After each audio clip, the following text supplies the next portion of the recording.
Kia ora everyone, and welcome to this session on learning about autism that Altogether Autism is offering. So in the next hour, we're going to talk about autism and to understand what autism is and how it impacts a person's brain, and also have some useful tips and strategies for you guys to use when supporting anyone who is autistic. Okay, so we start with introduction to autism. Okay, before we get started on introduction to autism, I wanted to tell you a little bit about myself and who I am and why I'm here and where I come from.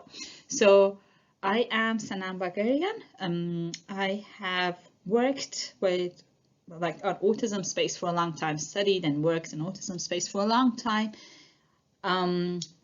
more than 15 years now. I did my PhD specifically focused on autism. I studied psychology, clinical psychology, and did my PhD specifically on autism. And then from there, I worked in different spaces for autistic people, from research to early intervention to support to family education, diagnosis, all of those things. So yeah, today I'm very excited to be here to share my knowledge and experiences with you guys. And I come from Altogether Autism, which is under Your Way Kia Roha. Altogether Autism is a space which delivers trusted information on autism. So if you want to learn anything about autism, you can always come to us and ask us, and we are happy to give you all the information that you need. So we have a great resource of specialists who provide this information for you guys. So we have our autistic people, their one-on-one family members, professionals who are working with autistic people and supporting them, like our disability lawyer and our clinical psychologist. And then we also have our researchers who research the research that is published. So you can always come to us if you have any question on autism or if you need any information on autism. So that's about us. So today, as I said, we're going to talk about autism. We're going to start with what is autism. So autism is a lifelong condition. A person is born with it. It impacts a person's way of seeing the world, experiencing the world, and reacting to that world as a result, of course. It comes from that Greek word auto, within themselves, kind of like meaning. It has lost its meaning because we don't believe autistic people are within themselves anymore. But when it started, it had this kind of like people thought autism was this, so that's why they call it autism. We still use this word autism because it is a well-known word and people know about it when they hear about it, so we use it. Then spectrum is a range of something, a range of anything, different degrees or levels of anything. Could be a spectrum of colors, like from light blue to dark blue. Could be a spectrum of our knowledge about autism, from somebody who doesn't know anything about autism to somebody who knows everything about autism. But autism spectrum is a spectrum of support needs and strengths on autism. So a person which is on the spectrum, whoever is on the spectrum, is different to another one who's on the spectrum in terms of their support needs and their strengths and the things that they can do and the things that they need support to do. So ASD, Autism Spectrum Disorder, is the word that is used or term that is used when people are diagnosed with autism. We don't like that D part of it. As you can see, D means disorder, which means broken, out of order. Something is not right about this person. And of course, we wouldn't call an autistic person a broken person or something is not right about them. So that's why we don't use that D part of it. Sometimes people say autism spectrum difference, which is, of course, a nicer way of saying it. Sometimes they just say autism spectrum or autism. Or autistic people, basically. Then we have this amazing word here, takiwatanga, which means in my, his, or her own time and space. This word has been gifted to us by Kiriopai, who is a linguist specialist, and he's written this glossary of enrichment for Maori words in mental health and addiction and disabilities sectors. So he gifted us the takiwatanga, which is a great word, and as you can see, it is a lot more positive than the word autism when you want to refer to autism. So we tend to use this word more than the word autism. But when you want to talk about something, when you want to talk about autism, or when you want to talk about an autistic person, I would just listen to people who are autistic and to kind of like to find out what they want to be called. Some people like to be called autistic person. I will call them autistic person. Some people might like to be called takiwatanga or tangata waitakiwatanga, an autistic person in Ontario. Some people might like to be called a person on the spectrum or a person with autism or a child with autism. So I would listen to autistic people to find out what to call them, basically. So here we have a video on the takiwatanga.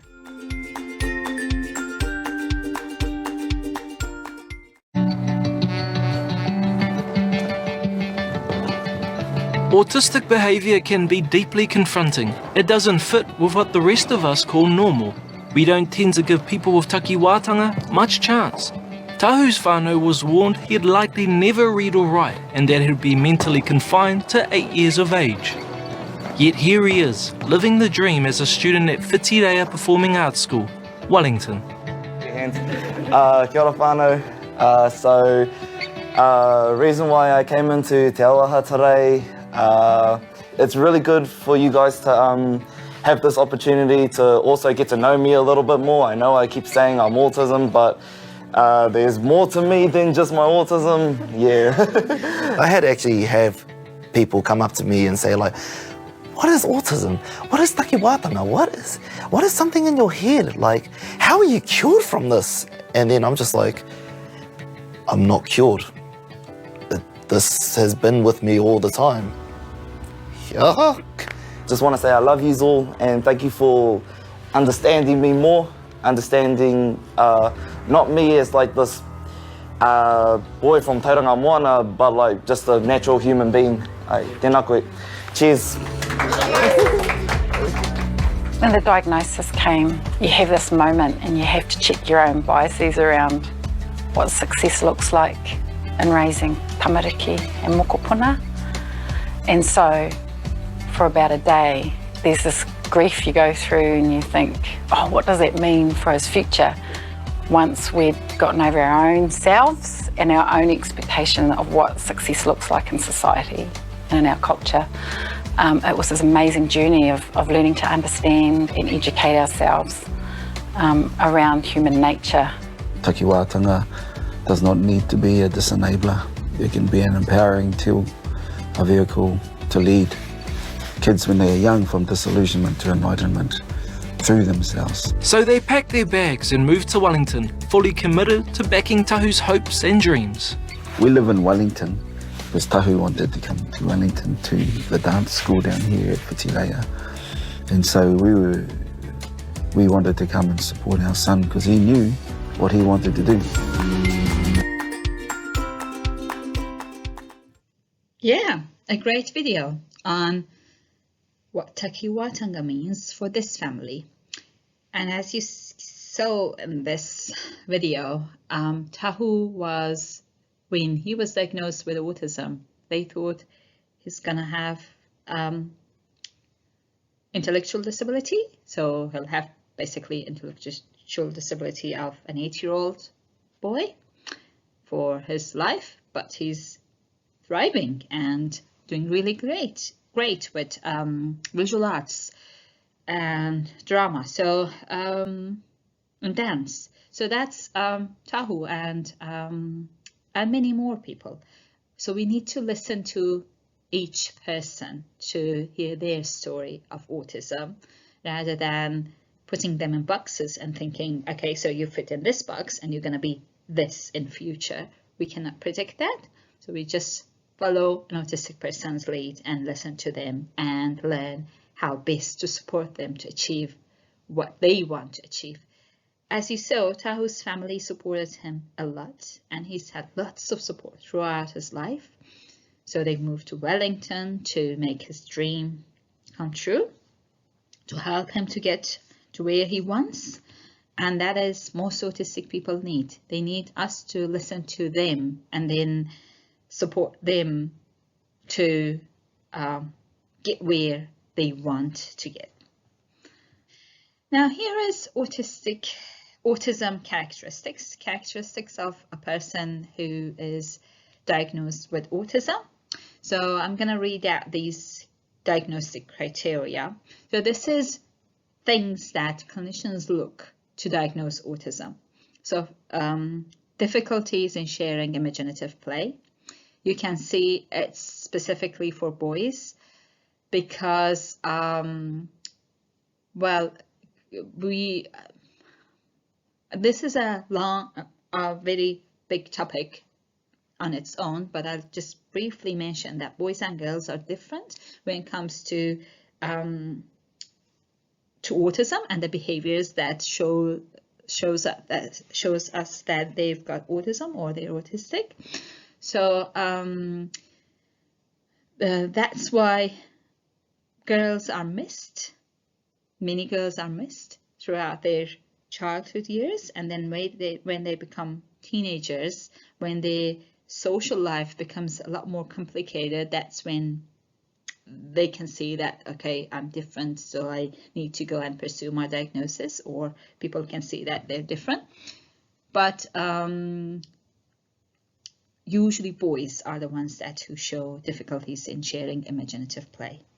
Impairment in use of eye contact. Eye contact differences is very common in autism. Unusual routines or rituals, which are unusual for us, of course, not for a person who's autistic. Sensory sensitivities. This is what has been recently added to the diagnostic criteria of autism because it's huge, and many autistic people have some sort of sensory sensitivities. Stereotyped or repetitive motor movements, so repetition and anything, stimming. Difficulty with social cues, not following the social cues. Poor social imitation. Unusual language, different language, could be very sophisticated language when the person is interested in something. Difficulty understanding other people. Difficulty with conversations, talking about an interest a lot. Upset by routine changes. I'm sure if you've supported autistic people or are a family member of an autistic person, you've seen this a lot, upset by routine changes. Routines are great for autistic people and make their life a lot easier. So turning things into routines can help them function better. Not sharing interests with other people, rigid thinking, and not joining social opportunities. So you can see that these are all very negative because they're diagnostic criteria, because we want to see that people have difficulties with these things. So to diagnose them. Although we can put positive spin into these ones and see them from strength-based point of view, like I don't know, like see them from strength point of view. A person who has who is upset by routine changes, for example, is a person who is great at making routines in their lives. So we can switch our lenses and see them from positive point of view. And then there are some common experiences that autistic people have asked us to talk about them because they're common for autistic people, although they're not part of diagnostic criteria. Executive functioning difficulties are part of these that we are going to learn about them today.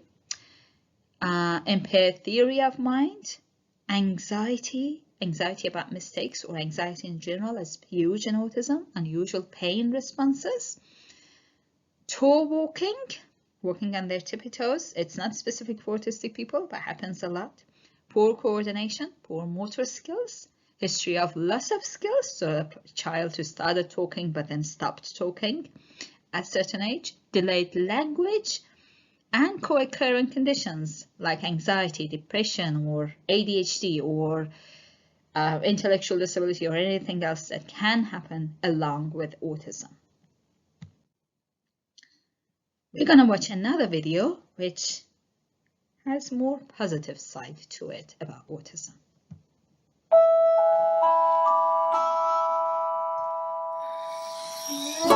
We are all different, and that's wonderful. Some differences are easy to see. Height, hairstyle, eye color, and so on. Other differences can't be seen. Our favorite foods, fears, or special skills. Interestingly, the way we see the world is also different. For instance, what do you see in this drawing? Most people see a duck, but some of you might have seen a rabbit. Whichever you saw, you are correct. This is just a trick drawing to show you that all brains work differently. The brain is your body's computer. It works differently for all of us and controls how you learn. That's why we are all good at different things. How you feel, which is why we all feel different emotions, and how you communicate. Sometimes the brain is connected in such a way it affects senses and how we perceive and read situations and interactions. This is known as autism. Many people have autism, so it's likely you already know someone who is autistic. And for this reason, it's useful to know a little bit about autism. The special wiring inside an autistic brain can sometimes make the person good at tasks we may find difficult, such as mathematics, drawing, or music. It can also do the opposite, and activities we find too easy are incredibly difficult to them, such as making friends. The senses constantly send information to your brain about your surroundings and other people.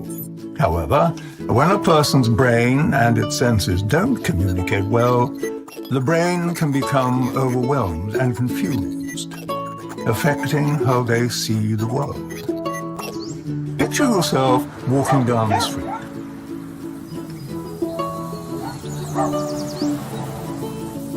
This is how an autistic brain may experience the same walk. Scary, isn't it? Sadly, in many cases, the person can't say out loud how they feel. So even though there's chaos going on in their heads, they seem okay on the outside, unable to ask for help. We all develop behaviors to help us feel calm in uncomfortable situations. We may look away, hug ourselves, chew our fingernails, fidget, bite our lips, and so on. Equally, autistic people develop behaviors that help them cope with these intense moments. These actions may seem unusual, but they're just their way to feel calm. When they happen, it means they are having a hard time. The kind thing to do is not to give them an even harder time by getting cross, ignoring them, or mocking them. Remember, just because a PlayStation can't read an Xbox game, it doesn't mean it's broken. People with autism need friends who are willing to take the time to know them. With good communication and plenty of patience, everyone would be better off. People with autism are not ill or broken. They simply have a unique view of the world. And with a little support from their friends, they might just be able to share that view with us. Autism can make amazing things happen.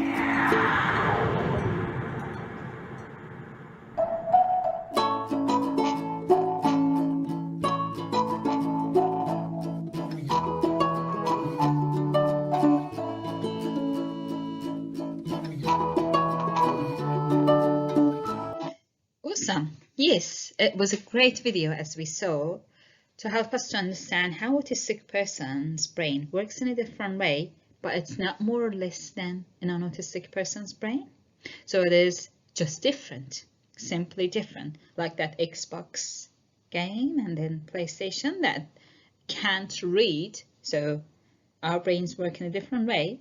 So we perceive or see the world in a different way to an autistic person and react in a different way because we see it in a different way, but doesn't mean that we react in a better way than an autistic person's brain does.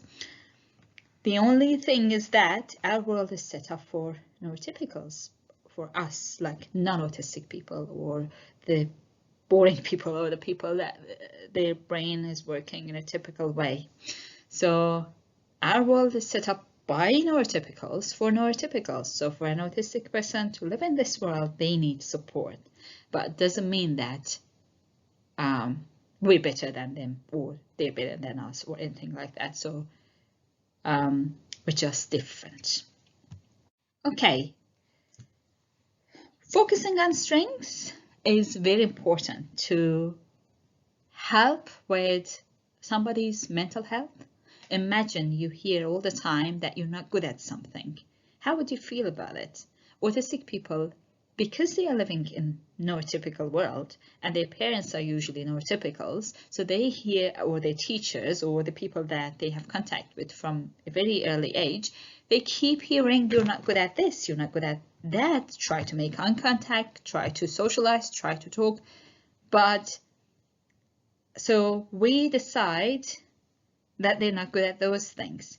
How does this impact a person's mental health? Of course, they'll have lots of anxiety and depression and lots more, and not be able to socialize because they keep hearing negative things about the things that they can't do.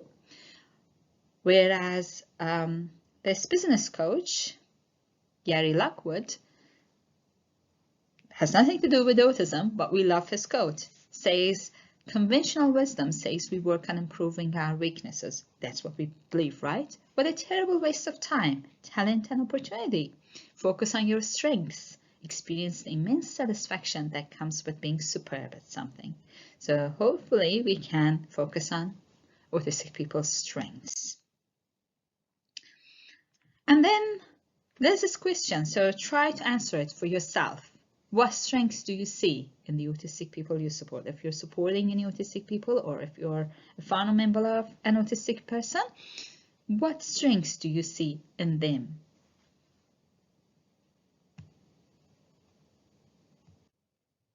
Here are some examples of strengths for autistic people that other groups have come up with.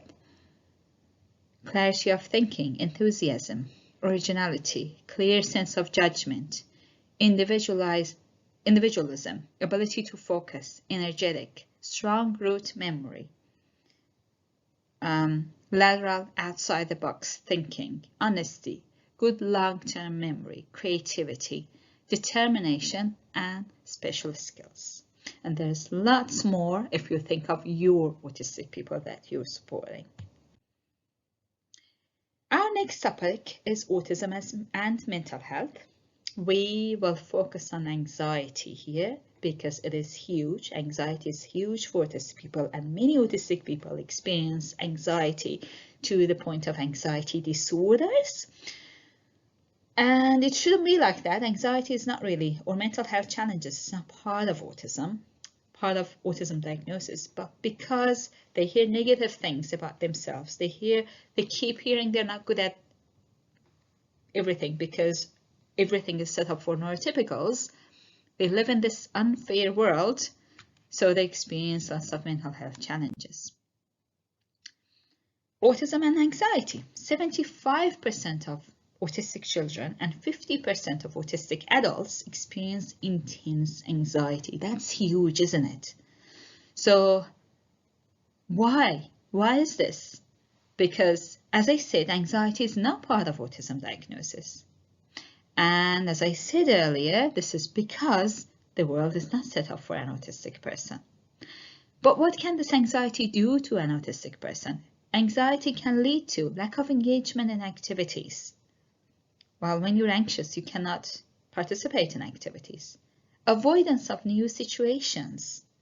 Lack of friendships or relationships. It's hard to make friends when you're anxious to meet people, or when you're anxious what they're going to think about you, or when you're anxious, how do I talk to that person? And can be misunderstood and seen as difficult when you're anxious, because something that you could do easily yesterday, like making your bed, you can't do it today because you're just too anxious. But people might see, oh, you're being difficult. You could do this. You can easily do this. Why are you not doing it? But we all can think of a situation that we've been very anxious in that situation and not being able to do a simple task that we usually can do. Like when we are talking in public and all of a sudden somebody very important comes and you become very anxious, you might forget the words that you usually use, and you know those words. So we can always think of a situation that anxiety has led us not to be able to do things that we can easily do. And the same thing can happen for an autistic person. So this anxiety brings us to this hand model of the brain to see how our brain experiences these emotions or these situations and what happens to it. So if you think of your hand as your brain, think of your hand as your brain like this, and then if you fold, it's really hard for me because it's becoming like mirror. So fold your thumb, and that can, so here is your, I guess here is your brainstem, where it deals with your primitive instincts like flight, fright, freeze, that sort of things. Here is your emotional brain, tucked in the middle of your brain, which deals with your anxiety, fear, more like fear, anger, happiness, sadness, those things. And then here is your thinking brain, which is covering your emotional brain all the time. So this is our well-connected brain, and usually we're like that, us neurotypicals. When we're like this, our neurodivergent people start off like this. So a little bit less coverage from their thinking brain, like executive functioning and all those, self-regulation, towards their emotional brain, like their emotions, feelings. And then when we're here, when many things go wrong in our life, this can loosen up a little bit. So we might say something that, well, it's not well thought. But when somebody is starting off here, and for a neurodivergent person, there's a lot of things in the world that's set up for neurotypicals that can make them loosen. So when they loosen, it flips open. So what happens is the emotions are exposed. There's no coverage from thinking brain, regulation, or anything like that over the emotions. This is when overwhelm happens, when the person is becoming overwhelmed and they cannot, and you see the outcome, like they are in that negative state of mind. So now a little bit more about anxiety and how it can impact a person. There's a buzzy bee. No. It's not going to hurt you. Try to relax. Yeah. It's fine. Yeah. Don't worry. You're always looking, aren't you? So you're always looking for where the flies are, where the buzzy bees are. And you're tense, aren't you? Yeah, it's a tense. You're not relaxed. Jacko started wearing noise-cancelling headphones 2 years ago, and the change in him is incredible. Jacko's autism can mean ordinary noises are painful and overwhelming. He can cope so much more with everyday noises, but I worry that it cuts him off from the world. 1, Hold in the middle. 2, 3. Very good. If you learn to do these jobs really, really well, one day you might be able to have your own house. Yeah. Put your own clothes in your washing machine, have your own washing machine. A black washing machine. You want a black one, I know. I'm thinking about his adult life now, but I learned that a few years back, that you've got to plan ahead and you've got to think ahead. There we go. And we put the washing on. Yeah. It's very fast. Super duper fast. When they told me he was autistic, I was terrified. Yeah, I found it difficult to talk about. And then when I did talk about it, when I did open up, people didn't really understand, especially my friends, you know, my male friends. Men are crap in situations like that. I knew pretty early on that Jacko had an incredible amount of joy in him, you know, that's always been there, and that he really loved life. And that all I needed to do was work out what life on his terms was and live it with him. I know that some people look at me and think, you're deluded about your son, you know. I know people have thought that. They're called wind turbines. Wind turbines. Turbines. Turbines. Yeah. You cannot put a limit on any child, especially a child with special needs. You cannot. What should we talk about them? We don't have to talk. We don't have to talk. You can just look at them. Yeah. Like I always say, I'm being led by the hand by my child, not the other way around. Like once you get your head around that, you start to think, my child is just wired differently, and that's like an incredible journey that I'm going to go on with him to work all that out with him.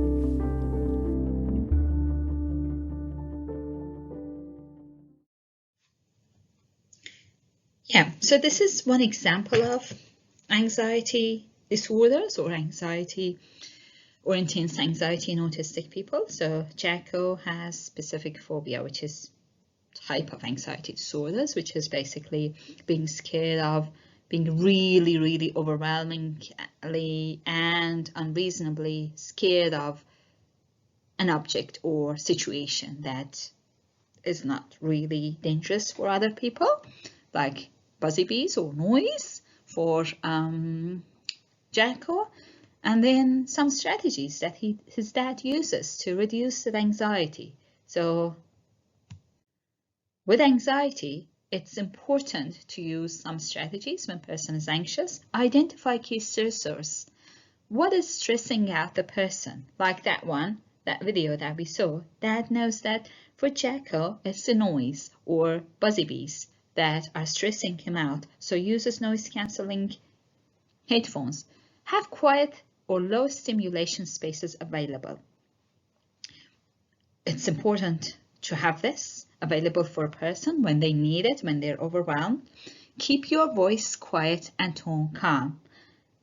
As we saw with Jacko's dad, he was very calm when he was talking to Jacko, trying to reduce Jacko's anxiety.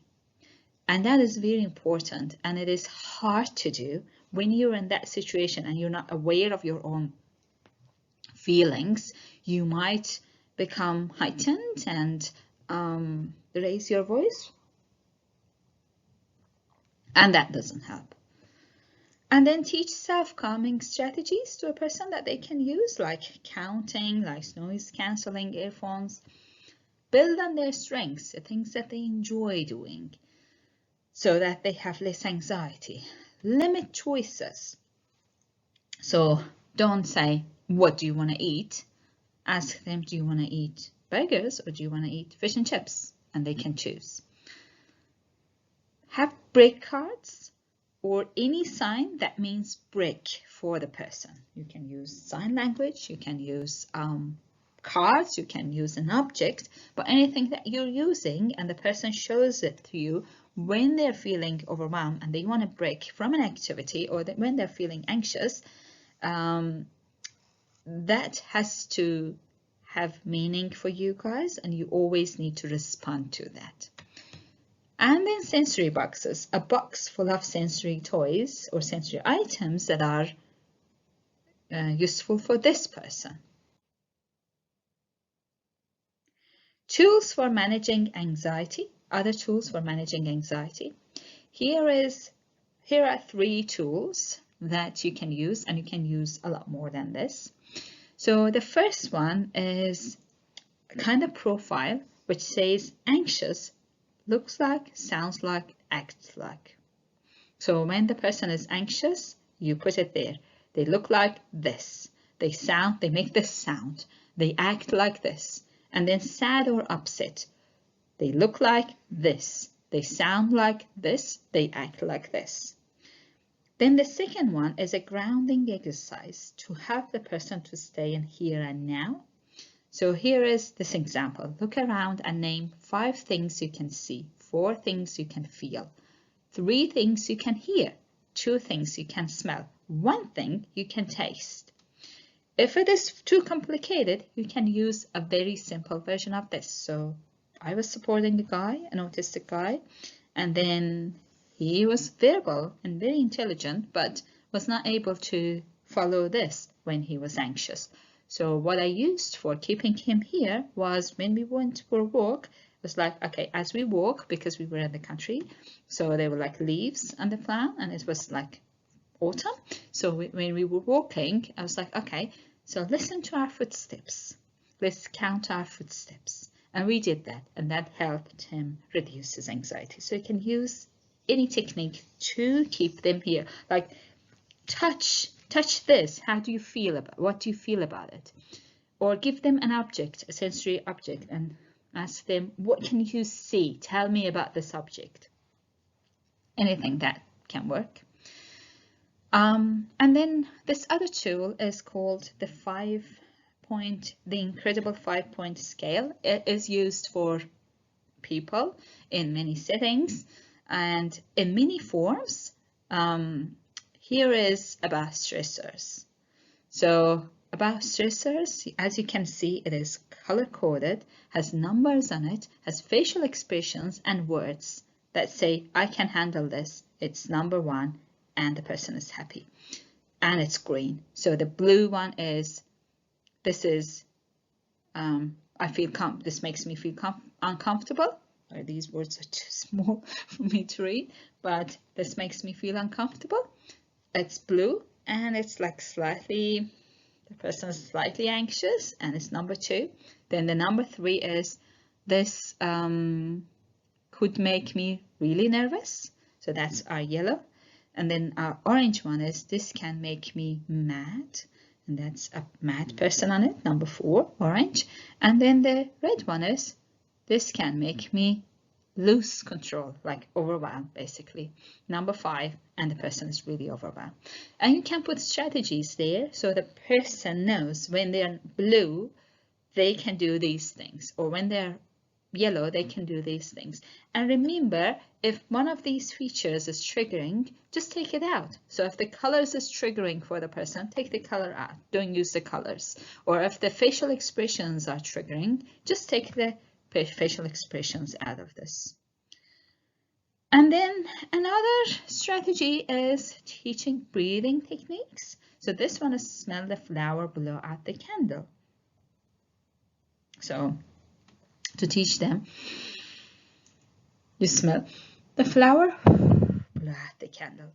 Smell the flower, blow out the candle. Or you can do like put your hands on your stomach and then feel it rise and go back when you're breathing. Or you can do other breathings like breathe into a balloon or a plastic bag or other breathing techniques that you can use. Spaghetti body is another one. So do you know how uncooked spaghetti feels like? When spaghetti is uncooked, it's very stiff. So you be an uncooked spaghetti first, and then try to be a cooked spaghetti, which is like kind of like wiggly and loose. And then do this a few times. Be uncooked, now be cooked. Now be uncooked spaghetti, now be cooked spaghetti. And this helps, kind of relaxation method basically. And then our next topic is understanding the autistic brain. We have a lot to talk about and it's only an hour of video, so I'm a little bit rushing and I'm sorry for that. So the next topic is understanding the autistic brain. Our first one here is executive functioning. We talked about it in the beginning of our this workshop, this webinar or this recording, that one of the common experiences of autistic people is executive functioning challenges, that they want us to talk about it. Executive functioning skills are in our brain.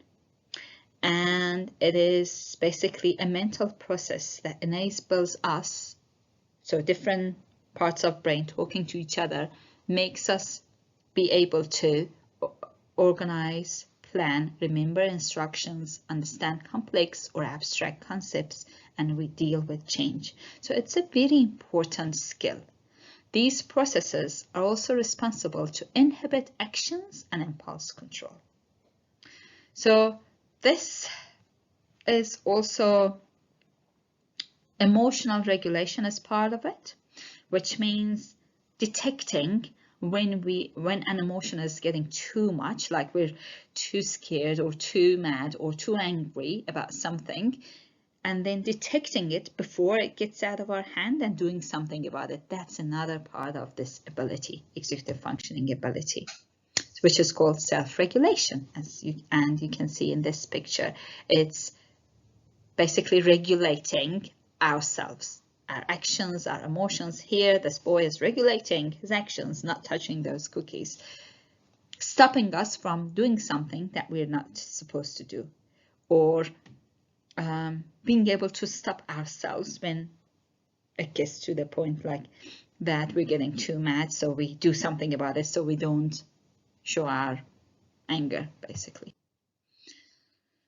So these are some challenges that executive functioning challenges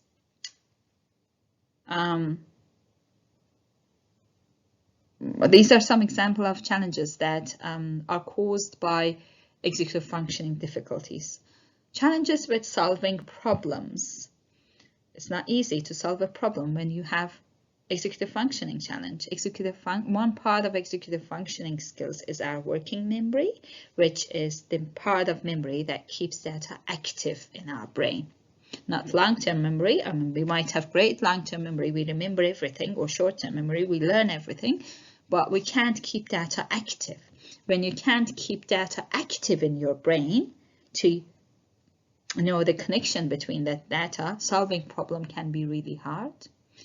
Being overwhelmed with changes is another side to it.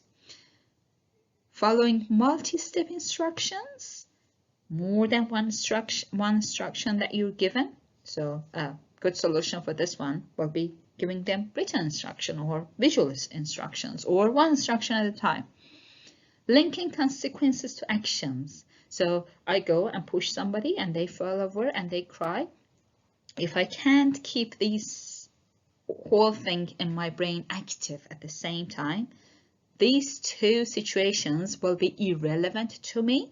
And I'll think, okay, so it feels like, okay, yesterday I pushed something and today somebody's crying, and it's irrelevant. These two things irrelevant. So I cannot understand the consequences of my actions. And you can see how this can impact a person. And regulating emotions, which is something that I talked about before. Now, what do we do? As I said earlier, use routines. Routines are very helpful because we don't rely on our working memory to remember routines. It's our long-term memory that autistic people are usually good at. Use visual supports to aid organization. So visuals are great because they don't fade away. They stay there. Words do fade away. So when you're talking about something, people need to keep it active in their brain to remember it. But when you have visual supports along with you talking, this can help them to remember it, not to have to use their memory anymore. Give one instruction at a time, or give written instructions or visual instructions. Plan for transitions. Transition is a change, so it's important to plan for it. Understand people's signs of stress or anxiety when they're becoming anxious or overwhelmed, so you help them to figure out when they're becoming anxious. Teach people strategies they can use themselves, like that breathing or counting or drinking water or whatever works for the person, and make consequences clear, which means explain it or put it in visuals, draw the situation or video it and play the video. Then another side of this is restricted interest, which is basically a funny word because we can use it in a positive way, that somebody is very interested in something, and this can be amazing, that the person can become amazing in that thing because they're interested in it. So, but also we can see it as restricted interest. So we try to see it as something that person loves a lot. So like a person loves dinosaurs and talking about dinosaurs. So you can learn about dinosaurs, their names, and what they do, what they eat, where they lived, and all those things to build relationships. So use these interests to build relationships.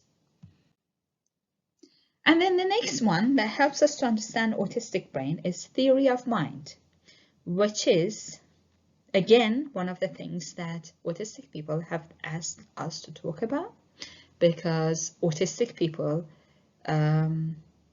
might have challenges with this theory of mind. So what is this theory of mind? Theory of mind is being able to understand and react to another person's thoughts, emotions, and intentions. So it's basically putting ourselves in another person's shoes and seeing the world from their perspective.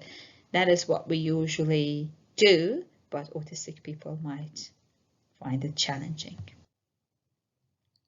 This is a test to test theory of mind, which is called Sally-Ann test. And if I explain this test, you'll see how it works. So imagine you have two people. One is Sally, one is Anne. Sally has a basket, Anne has a box. Sally has a marble in her basket. So Sally takes this marble out, plays with it, puts it back in the basket and leaves the room. While Sally's out of room and cannot see this anymore, Anne goes and picks up that marble, plays with it and puts it in the box.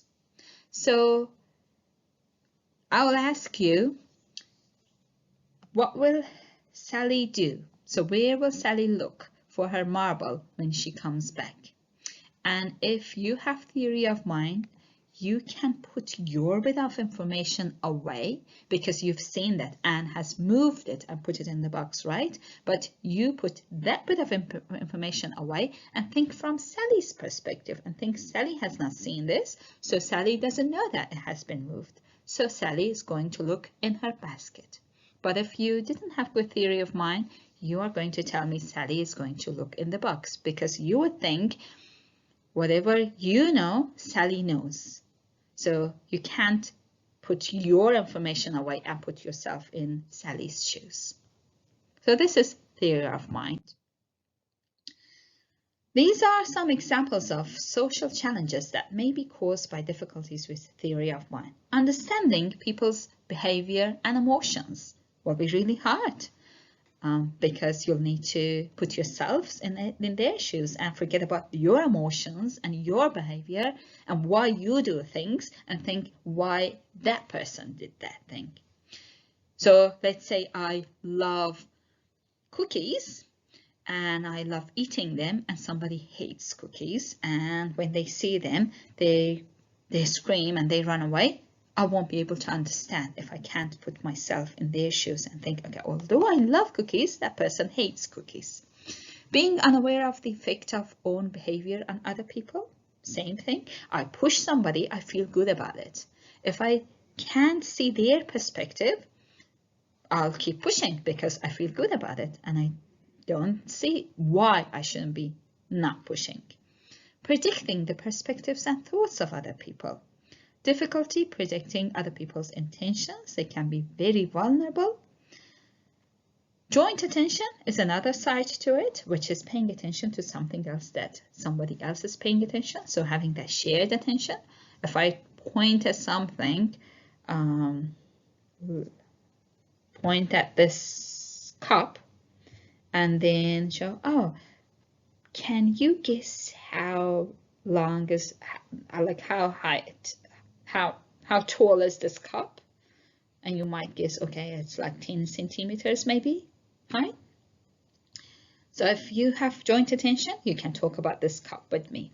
But if you don't have joint attention with me, I'll point at this cup, you look at another cup. So this is 10 centimeters, that one is 20 centimeters, and you might tell me, oh, it's 20 centimeters because you're saying a different cup. So you can see how joint attention is important to have conversation with somebody.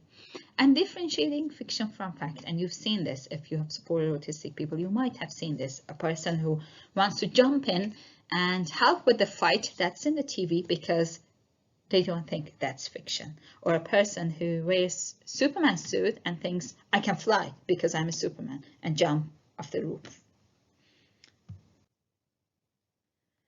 These are some examples of theory of mind. Susan is 7 and is autistic. She's doing well in school, but will periodically become very upset and rips up her schoolwork. Her teacher has worked out that this usually happens when she's stuck and needs help. Susan does not know that she needs to indicate to the teacher that she needs help. Her distress is born of frustration, as she does not know that the teacher will not understand that she needs help unless she asks for it. And she becomes anxious and upset when it is not forthcoming. So this is a great example. And James is 11 and has autism. He has a strong interest in Doctor Who and consequently has a vast knowledge related to it. Often he'll ask others detailed questions about Doctor Who. James sometimes gets frustrated if others do not know the answers. He often responds by telling them that the answers are obvious and that they are idiots. Now, can you think of people that you support and think any differences in theory of mind for those people? And how can you support them? Now, theory of mind is related to empathy. So we might ask, okay, if somebody doesn't have good theory of mind, they're not going to understand how other people are feeling, so they can't have empathy. But in real life, many autistic people have great empathy. So the thing is that empathy has two sides to it. One side is cognitive empathy, which is understanding how another person is feeling, and the other side is emotional empathy, or reacting to this feeling. So an autistic person who doesn't have good theory of mind might struggle with understanding how you're feeling, but when they understand how you're feeling, when you're explicit enough to help them to understand how you're feeling, they might have more empathy than other people. And then there's this double empathy problem, which is basically understanding that when people with different experiences of the world interact with one another, they will struggle to empathize with each other. What it means is that we are neurotypicals. We do not understand how autistic brain works. Autistic people do not understand how neurotypical brain works. But this is not because they are lacking empathy. We are also lacking empathy towards autistic people. So it is double empathy problem. We both have lack of empathy towards each other. We understand neurotypicals, but don't understand autistic people. Autistic people don't understand us neurotypicals. So we both are lacking empathy. It's not like the blame is on one group or the other. It's on both of us. What do we do? So as neurotypicals, we need to understand the perspectives of people who think differently to be able to build relationships with them. We understand their point of view because we're neurotypicals and we're good at empathy. Practice perspective-taking activities, like think of different people's perspectives on this thing. I like this food, but the other person hates this food. I like this texture, the other person hates this texture. So think in your life, whatever you find. Role play the situation, help understanding of emotions, thoughts, and actions of people in their life. Use video modeling. So video the situation and play it multiple times and talk about it. Be overt with your emotions if we want them to understand those emotions. Okay, so this brings us to the end of our 1 hour session. I hope this has been helpful for you guys. We have a live chat on Altogether Autism. So if you have more questions on autism and if you want to know more about autism or if you have any specific questions, just come to our live chat, type altogetherautism.org.nz. So that's us, that's Altogether Autism, and then find live chat function, which is an orange icon there.